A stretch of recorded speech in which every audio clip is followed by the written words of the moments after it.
A Volkswagen é hoje uma empresa conhecida e tem história de carros muito populares no Brasil. Alguns até mesmo presentes na memória afetiva de muitos brasileiros, como foi o caso do Fusca, um exemplo de sucesso mundial que foi produzido por 65 anos. Mas você sabia que a Volkswagen e o Fusca são um projeto criado por Hitler?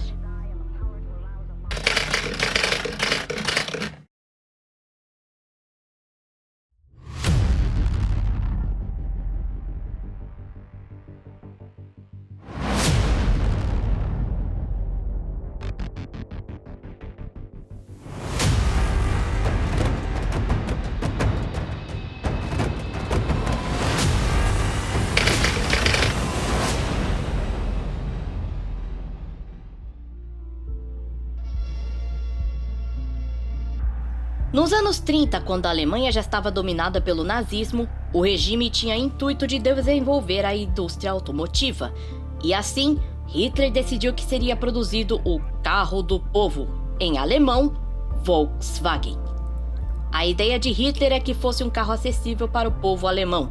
Naquela época, a produção de carros se concentrava em modelos de luxo, acessíveis a pouquíssimas pessoas.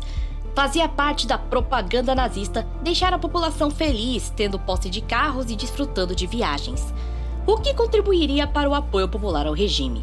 E a admiração de Hitler pela tecnologia e por automóveis impulsionou esse esforço. Em 1934, Hitler sugeriu um modelo básico e econômico capaz de transportar 2 adultos e 3 crianças, que tivesse um motor potente para atravessar as novas rodovias alemãs.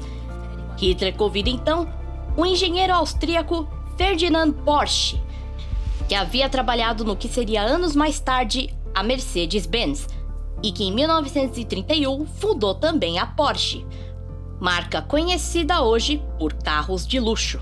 Inicialmente, a Porsche tinha como função prestar serviço de consultoria e engenharia a outras empresas do ramo automobilístico. O Fusca, primeiro modelo, e o carro Volkswagen de Hitler foi concebido ainda no início dos anos 30, já que era baseado em um protótipo de Porsche, com a contribuição de design de Béla Barényi, um engenheiro húngaro, ainda em 1925, através da empresa que futuramente seria conhecida como Mercedes-Benz.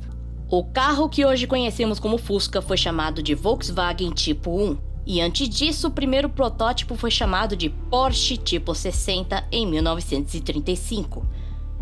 Os protótipos eram carros de teste e tinham as diferentes versões: V1 para sedã, V2 para conversível e mais 3 V3 adicionais que começaram a ser produzidos em 11 de julho de 1936.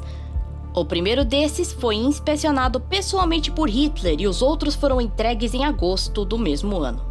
E assim, a Volkswagen Werk, ou Companhia Automobilística do Povo, é fundada em 28 de maio de 1937. E era uma empresa estatal criada pelo governo. A pedra fundamental da fábrica foi lançada em 26 de maio de 38. Hitler tinha em mente que o carro e a fábrica fossem um símbolo da comunidade nazista, já que foi construída uma cidade especialmente para a fábrica, Wolfsburg. Robert Ley, o oficial nazista responsável pelo lazer do povo alemão, anunciou em 1938 que todo alemão teria um Volkswagen dentro de 10 anos. Os veículos na época eram vendidos através de um sistema semelhante ao que conhecemos hoje como consórcio. Cada cliente recebia uma cartela com selos e, quando era preenchida, a pessoa tinha direito a um carro. Era um sistema de poupança semanal de 5 marcos por pessoa para financiar o projeto. Alguns compradores acabavam desistindo, já que a fila de espera ultrapassava 4 anos.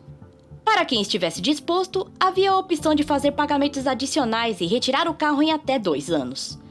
Apesar de todo o entusiasmo, os preços da gasolina eram altos na Alemanha, devido aos impostos, o que tornava caro para a maioria da população ter e manter um carro. Hitler também se entusiasmava com a possibilidade do uso militar do carro. O modelo KDF Wagens, que seria o primeiro protótipo oficial desenvolvido desse Fusca e foi exibido pela primeira vez no Salão do Automóvel de Berlim em 1939, não chegou a ser produzida em série antes da Segunda Guerra Mundial, já que a fábrica ainda não estava concluída. Este era o modelo oferecido aos cidadãos através do sistema análogo ao consórcio. A guerra foi um grande obstáculo à realização do projeto de carro popular de Hitler, já que tinha sido projetada para a produção de veículos civis e também por não haver força de trabalho suficiente. Com isso, a Volkswagen foi uma das primeiras empresas a explorar mão de obra de prisioneiros de campo de trabalho forçado. Um primeiro campo de concentração se estabeleceu no local em 1942, o chamado Arbeitsdorf, sendo parte da propriedade da fábrica. Essa mão de obra escrava constituía cerca de 60% da força de trabalho da cidade. A empresa também buscou ativamente a mão de obra com campos de concentração, e o engenheiro selecionou em Auschwitz 300 metalúrgicos qualificados em 1944, e dentre eles boa parte eram judeus húngaros. A relação oficial entre a Volkswagen e os campos de concentração se consolidou com a instalação de Fallersleben, um subcampo de concentração de Neuengamme, que por sua vez era um subcampo de Sachsenhausen, que tinha como maioria os prisioneiros políticos. No total, a fábrica tinha 4 campos de concentração e 8 de trabalhos forçados. Logicamente, como já se imagina, essas pessoas viviam em péssimas condições. Com a Segunda Guerra Mundial, a produção se voltou para os veículos militares, como anfíbios e utilitários. E o tal carro do povo se transformou no Kübelwagen, veículo utilitário usado para o transporte de soldados. Isso não foi uma surpresa, já que o uso militar já era previsto desde o início do projeto. A fábrica também foi utilizada para a produção de outros equipamentos e armamentos, e as poucas unidades de carros Volkswagen foram usadas apenas por autoridades nazistas. A estimativa é que mais de 150 mil pessoas aderiram ao financiamento do Volkswagen através do sistema de cartela análogo ao consórcio. Nenhuma delas recebeu o carro.